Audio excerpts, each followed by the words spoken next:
Bonsoir, on commence ce journal avec cette terrible attaque russe en Ukraine, l'une des plus meurtrières depuis le début de l'année.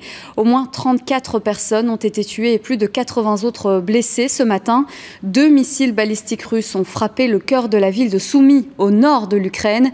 Toutes les victimes sont des civils. Barbara Lichtenberg, Alice Debatty. Une détonation qui déclenche la panique, suivie d'un panache de fumée. La guerre fait son irruption en plein milieu du centre-ville de Soumy. Les flammes dévorent les immeubles et les voitures. Un bus qui passait dans la rue est stoppé net par l'explosion. Les habitants sont abasourdis. Le gouverneur de la région de Soumy, rapidement sur les lieux, constate les dégâts. L'ennemi a frappé le centre-ville de Soumy avec 2 missiles balistiques. Les secours sont là et les blessés sont soignés. De nombreuses personnes se trouvaient dans la rue. L'ennemi compte infliger les plus gros dégâts à la population et à la ville de Soumy. Les victimes sont nombreuses. Des appartements du quartier ont été soufflés. J'étais dans mon appartement au 4e étage, j'étais dans le couloir et j'étais projetée par une onde de choc. Je ne sais pas si j'ai perdu connaissance ou non, mais je me sens bien maintenant. J'ai reçu une aide médicale.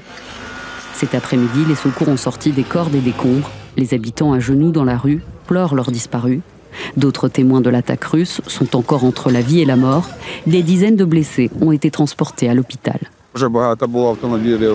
Il y avait beaucoup de voitures qui arrivaient à l'hôpital. Il y avait une longue file d'attente. Comme les 2 services d'accueil ne pouvaient pas gérer tout le monde. Les rues de Soumy, situées à seulement 30 km de la frontière russe, portent encore ce soir les stigmates de l'une des attaques les plus meurtrières depuis le début de l'année en Ukraine. Et on rejoint tout de suite notre envoyé spécial en Ukraine, Quentin Warlop. Alors Quentin, c'est évidemment l'indignation en Ukraine, mais aussi sur la scène internationale.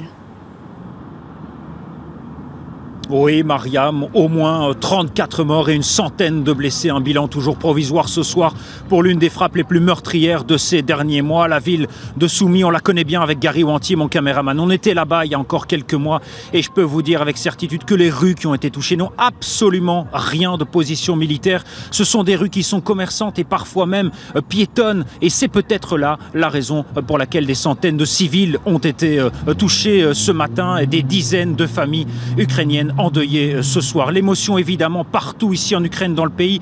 La réaction aussi du président Zelensky qui demande une pression plus forte sur la Russie, un soutien total à l'Ukraine. Les États-Unis de leur côté évoquent une attaque qui dépasse, je cite, les limites de la décence. Le Premier ministre britannique se dit consterné.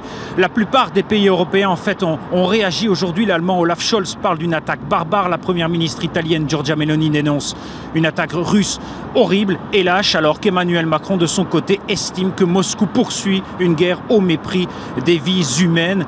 Des condamnations donc, oui, mais les soldats ukrainiens avec qui on a encore passé une partie de la journée aujourd'hui demandent plus d'actes et surtout plus de soutien sur le terrain. Merci Quentin pour ces précisions en direct de Kiev.